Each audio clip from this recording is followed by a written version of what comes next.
In the previous video in this series, we examined Sergei Taneev's summary of the rules of strict counterpoint.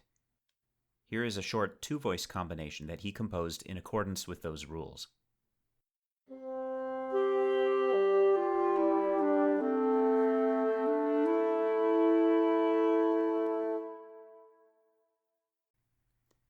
In this video, we're going to explore how two-voice combinations such as these can be transformed to form different but equally contrapuntally correct combinations. Taneyev referred to the first combination of two voices as the original combination, and any that arise as transformations of it as derivative. The upper voice of a combination is labeled with an uppercase Roman numeral 1, and the lower voice is 2. The original combinations of these voices is called 1 plus 2. This video will introduce some of Taneyev's mathematics, but it is essentially just basic arithmetic, addition and subtraction. The clever part is going to be figuring out what values to add and subtract. Traditionally, Western musicians use ordinal numerals to label intervals between notes, second, third, fourth, etc. But these are not very useful in arithmetic. Taneyev instead uses cardinal numerals, 0, 1, 2, 3, etc. These cardinal numerals can be thought of as the number of steps in the diatonic scale separating voices 1 and 2. So a unison would be equal to 0, a second would be 1 step, and so on. Here is what this example looks like with its harmonic intervals labeled as cardinal numerals. This seems like it might take some time to get used to, but it actually does become natural pretty quickly. We just have to try to forget the traditional names for the intervals. Instead, we are counting the number of steps separating the two voices. Melodic intervals work basically the same way. As the top voice in the combination moves downward by step, the consecutive harmonic intervals decrease by 1. And when the top voice moves up by step, the harmonic intervals increase by 1. This melody does not include any leaps in the top voice, but if it did, it would modify the next harmonic interval by however many steps it is, positive when ascending and negative when descending. However, melodic motion in voice 2, the lower voice of the combination, needs to work differently. Between the first two measures, the lower voice leaps down a perfect fourth, 3 steps, and this increases the harmonic interval from 4 to 7. So, for the lower voice, downward motion needs to be considered positive, and ascending motion is negative, since it decreases the distance between the two voices. Let this sink in for a few seconds because Taneyev's system really is quite easy as long as we are very clear about whether the values we are adding and subtracting are positive or negative. When the voices of a combination move towards one another, it's negative. When they move apart, it's positive. Here's an example of a derivative combination brought about by a transformation of the original. In this case, voice 1 remains unchanged, but the notes of voice 2 have been transposed up a tenth. Taneyev calls this a vertical shift, and you can think of it as a transposition to another location in the scale. In this case, voice 2 is labeled with a superscript V, indicating a vertical shift equal to -9. That means the lower voice is shifted negatively in the direction of the other voice by 9 steps of the scale.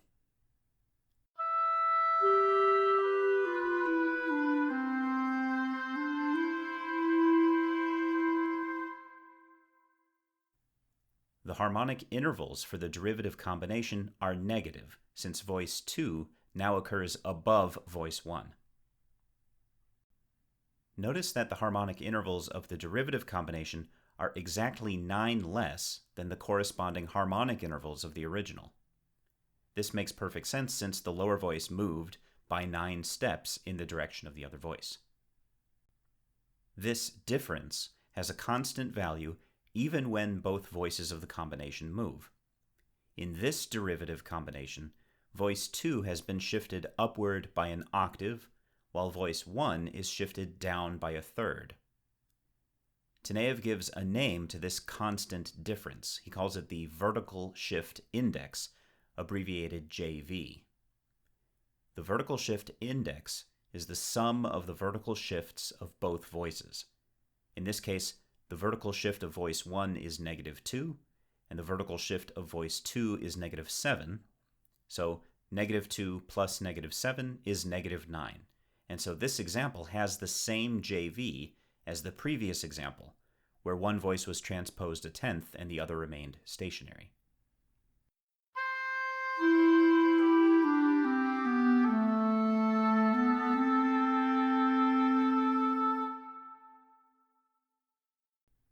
Both of the derivative combinations we looked at so far have involved negative vertical shift indices. Some of you may have noticed that JV equals -9 is equivalent to the traditional topic of invertible counterpoint at the 10th. But Taneyev's system allows us to describe any vertical shift index, even those that are positive or that do not result in a rearrangement of the voices in the texture. This example shows a derivative with JV equals +3, where voice 1 has been shifted upward by a fourth. Taneyev refers to vertical shifts that result in a rearrangement of voices 1 and 2 as inverse shifts, which is synonymous with invertible counterpoint, while those that do not, as in this example, he calls direct shifts.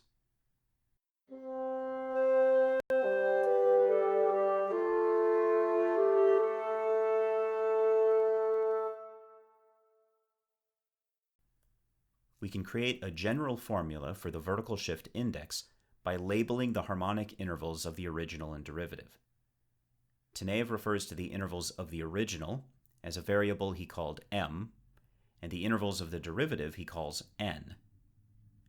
The values for n are simply the original intervals, m, plus the vertical shift index.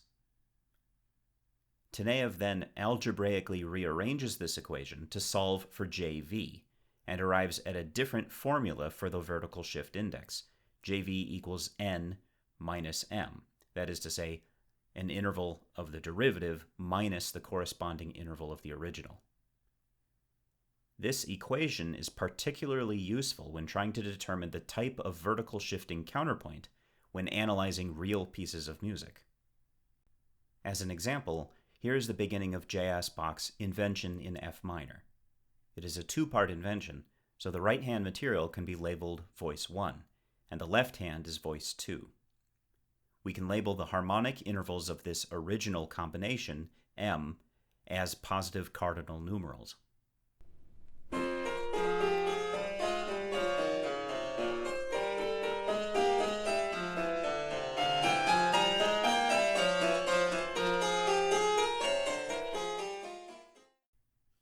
Starting in measure 5, Bach places theme 1 in the left hand and theme 2 in the right.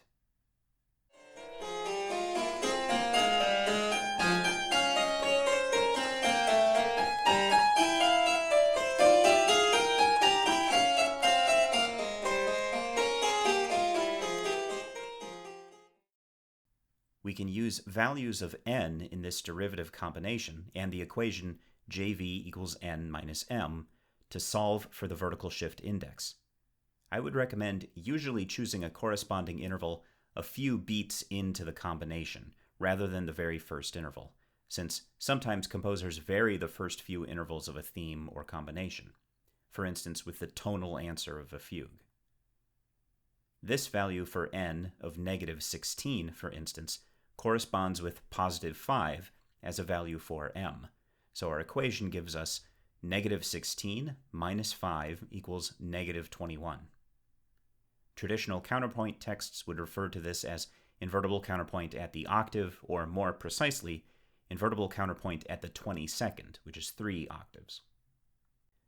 Bach very frequently opened his keyboard pieces with this kind of right and left hand inversion.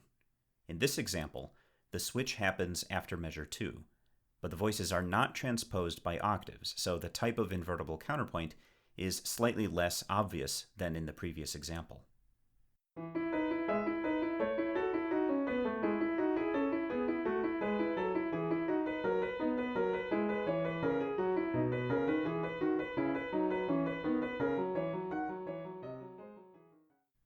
if we take the second intervals and plug them into our equation, we get -2 minus 12 equals -14, or invertible counterpoint at 2 octaves. By the way, we could have also used the other equation, where the vertical shift index is the sum of the vertical shifts of the two voices, to solve for JV. In this case, voice 1 is transposed down 10 steps, and voice 2 is transposed up 4 steps, and so JV equals -10 plus -4, which is also -14. Now let's pivot to describing the rules of vertical shifting counterpoint. We can start with the easiest, JV equals 0, which Taneyev refers to as simple counterpoint. Taneyev uses a specific type of notation appended to a list of cardinal numerals to show the limitations of the use of each interval within strict counterpoint. We discussed Taneyev's summary of the rules of strict counterpoint in the last video, so if any of these rules don't make sense, you can review it there. The first limitation has to do with perfect consonances, such as rules against parallel perfect fifths, etc. And boldface is used to indicate which intervals are limited by these rules. As for the rules regarding dissonances, any interval may be used to form a passing or neighboring dissonance, and so no special limitations are needed for those kinds of dissonances. Not every interval can be used as a suspension in the same way, however.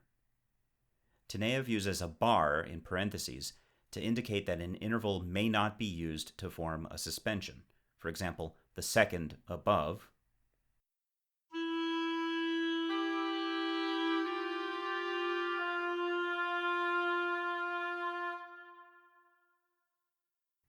and the seventh below. Notice that the symbol is placed below the numeral.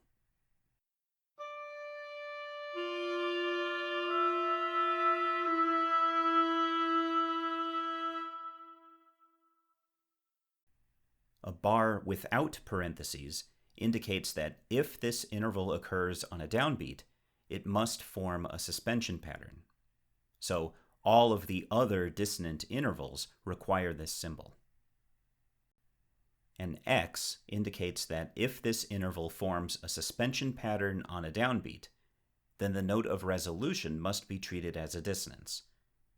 The perfect fifth above, for example, does not need to form a suspension pattern, but if it does, then the fourth that would occur when the tied note moves down by step would be a dissonance.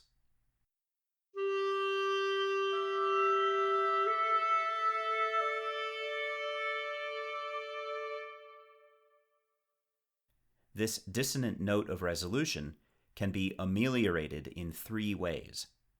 Either by allowing the free note of the suspension to move to a new interval,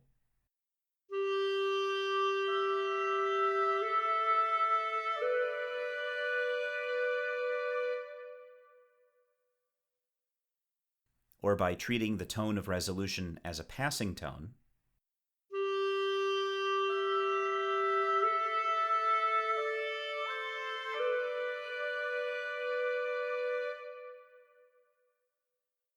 or by treating the tone of resolution as a neighbor note, although this type of accented neighbor is probably the least idiomatic for 16th century counterpoint.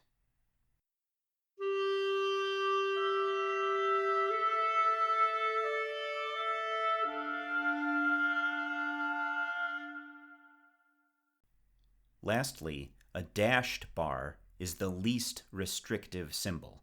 It indicates that if this interval is used in a suspension pattern, that the tone of resolution a step below is a consonance and may be used freely. This is only true in simple counterpoint of the 6th suspended above,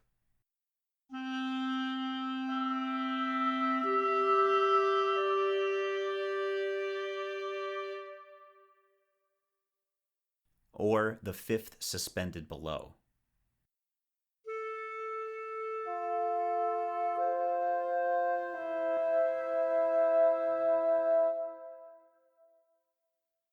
These symbols are listed in decreasing order from the most restrictive, the bar in parentheses, to the least restrictive, the dashed bar. Now let's apply these symbols to an example of vertical shifting counterpoint. Let's take it as an example, JV equals -11, or invertible counterpoint at the 12th. Taneyev states repeatedly that he believes this is the most important kind of invertible counterpoint, historically and pedagogically. If we lay out the cardinal numerals for an original combination, we can subtract the vertical shift index from each value to create a row of corresponding derivative intervals. When comparing original and derivative intervals, Taneyev names 4 different kinds of relationships. Fixed consonances are pairs of intervals that are consonant both in the original and derivative combinations. In general, the more fixed consonances a vertical shift index possesses, the easier that type of counterpoint will be. Taneyev used his mathematics to prove that every vertical shift index possesses at least one fixed consonance. Fixed dissonances are dissonant in both the original and the derivative. Variable consonances are consonant in the original, but dissonant in the derivative. The only variable dissonance in invertible counterpoint at the 12th is the 6th, which inverts into a dissonant 7th. Finally, variable dissonances are those that are dissonant in the original but become consonant in the derivative, such as the 7th in invertible counterpoint at the 12th, which becomes a 6th upon inversion. We can now apply those symbols from simple counterpoint to the cardinal numerals of our original combination. We can assign the symbols for intervals smaller than a ninth to any compound intervals that are larger. Next, we apply the same symbols to the derivative intervals. However, because these intervals are negative, we need to flip the upper and lower signs. The bar with parentheses that makes a 7th below illegal, for instance, needs to be placed above the symbol for -6 instead of below, since the voices of the combination have inverted. Finally, we're going to rewrite the row of original intervals and apply to these cardinal numerals the most restrictive symbols from the column above. For example, 10 in the original combination must not be used as a suspension in the lower voice, since it will invert into a forbidden 2-1 suspension. This tallying of the restrictions would include not only the symbols for suspensions, but also the bold face for intervals that are perfect consonances. However, in this example of invertible counterpoint at the 12th, all the perfect consonances happen to invert into other perfect consonances. Notice that for the variable intervals, the bar symbol combines with the X symbol to modify the way that the suspension must resolve.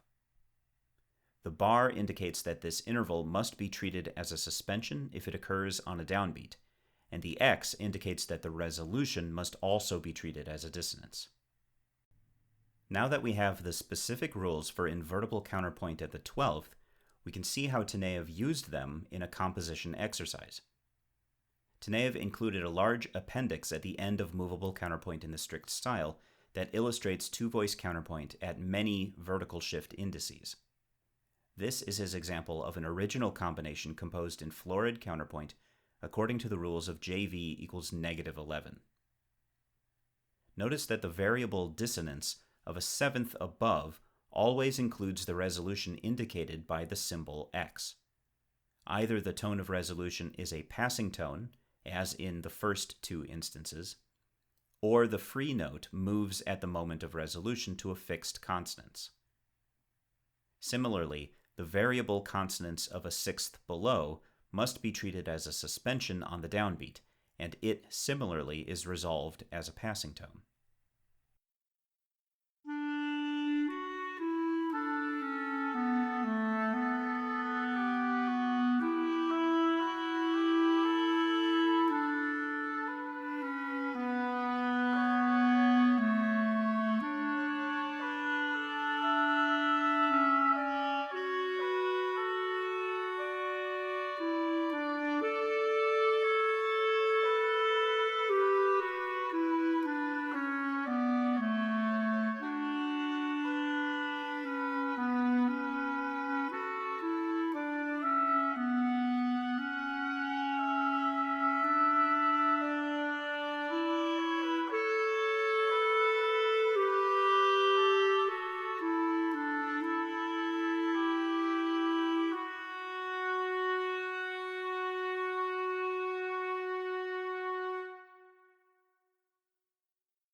and here is the derivative combination that results from vertically shifting the upper voice down 11 steps of the scale. Notice that wherever there was a sixth, it has now become a correctly treated seventh.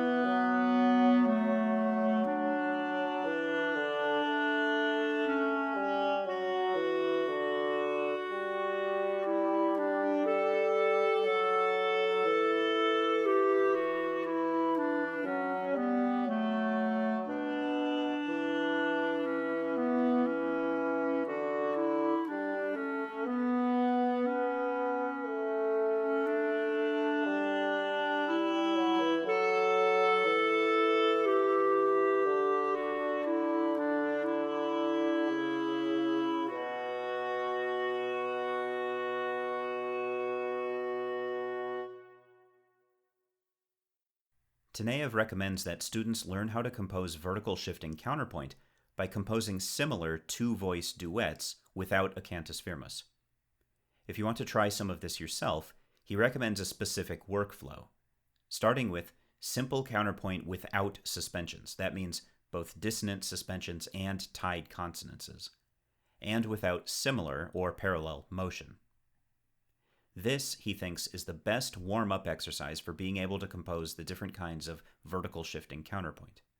Next is JV equals -9, invertible counterpoint at the 10th, which is nearly the same as the previous exercise. Then JV equals -11, which we've just shown, and which Taneyev considered to be of utmost importance. Then the following vertical shift indices. It is interesting that he places invertible counterpoint at the octave in the middle of these exercises, whereas most previous textbooks focused almost exclusively on this type of invertible counterpoint. Finally, let's finish the video by turning to the topic of three-voice vertical shifting counterpoint. Just like before, Taneyev labels the voices of a combination in uppercase Roman numerals, in this case 1 + 2 + 3, 1 being the highest voice of the original, 3 being the lowest, and 2 being the middle voice. When these voices are vertically shifted, there are 6 possible rearrangements of the texture. At small vertical shifts, the voices may not be rearranged at all. Or the voices may exchange places in the texture in one of 5 different ways that Taneyev indicates with these diagrams. With 3 voices, there are now 3 different two-voice combinations to consider, and therefore also 3 different vertical shift indices. The transformation of voices 1 and 2 is given by JV prime, and again, this is simply the sum of the vertical shifts of those 2 voices. JV double prime refers to the vertical shift index of voices 2 and 3. The vertical shift index of the outer voices, however, Taneyev indicates with JV and a capital sigma, representing a sum. This is because he proves that JV sigma is always the sum of the other 2 vertical shift indices. Taneyev's book is full of these cute little proofs that are possible only due to his application of arithmetic. Looking at diagram 6, we can imagine a situation where the outer voices cross over each other and the middle voice remains stationary. For example, the top voice could be transposed down 2 octaves, that would be -14, towards the lowest voice, and the lowest voice could be transposed upward by 2 octaves, which, because it is the lowest voice, is also a negative direction. But what about the middle voice? If it moves in any direction, it will increase its distance from one of the voices and decrease with respect to the other. So its vertical shifts cannot be given a simple positive or negative value. In diagram 2, for example, we could imagine voice 2 shifting upward by 2 octaves. Taneyev uses the symbol negative over plus to show that voice 2 is decreasing its distance from the upper voice while increasing its distance from the lower voice. Similarly, a situation could be imagined where voice 2 is shifted down 2 octaves to cross beneath voice 3, as in diagram 3.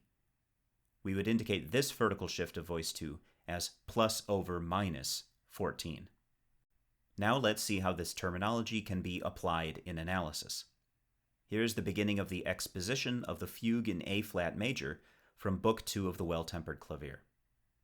In particular, we want to pay attention to measures 6 and 7, when the tenor voice enters with the fugue subject, and the two higher voices take counter subjects.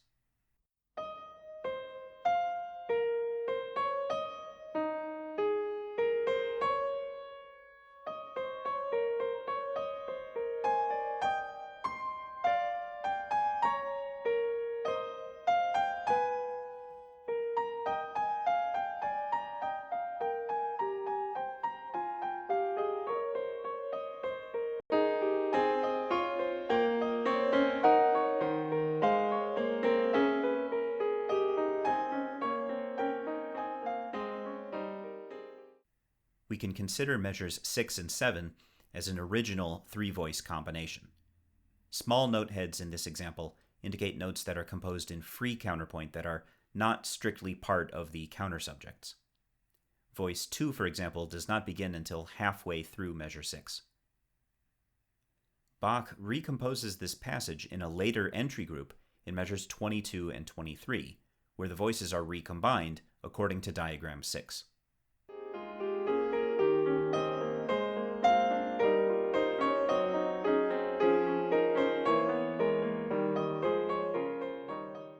Comparing these derivative combinations to the original, voice 1 has been vertically shifted down 14 steps. Voice 2 has been shifted down 6 steps, and voice 3 has been shifted up 7 steps. We can use these cardinal numerals to calculate the three vertical shift indices. JV prime is negative 14 plus positive 6, which is negative 8. This indicates invertible counterpoint at the ninth, which is one of the rarer types of invertible counterpoint, not often discussed in counterpoint textbooks, and also pretty rarely encountered in real music. JV double prime, which is the relationship between voices 2 and 3, is negative 6 plus negative 7, which is negative 13. This is also a somewhat rare type of invertible counterpoint. Finally, JV sigma can be given either as negative 14 plus negative 7, which is negative 21, or the sum of JV prime and JV double prime. Negative 8 plus negative 13 is also negative 21. The outer voices are therefore inverted at a distance of 3 octaves. I have not yet made a video teaching triple counterpoint, but I plan to do so in the future. Those of you who already know something about triple counterpoint might be as excited as I am, since what Taneyev is doing here is very far beyond what is taught in traditional counterpoint textbooks with respect to three-voice counterpoint. Triple counterpoint at the octave is actually just one small special case of this much more general topic that Taneyev is exploring. This video covered quite a bit of technical terminology and concepts, but I hope you'll agree that the math itself was not actually that difficult. If I were learning this for the first time, I would definitely need to rewatch this video more than once. And of course, there's no substitute for actually reading Taneyev's book. I will leave a link to the English translation in the description. If you have any questions for me or the community, please leave them in the comments section. Vertical shifting counterpoint is only the first part of Taneyev's book. The next video will introduce a topic that is almost completely original to Taneyev's theory, what he calls horizontal and double shifting counterpoint.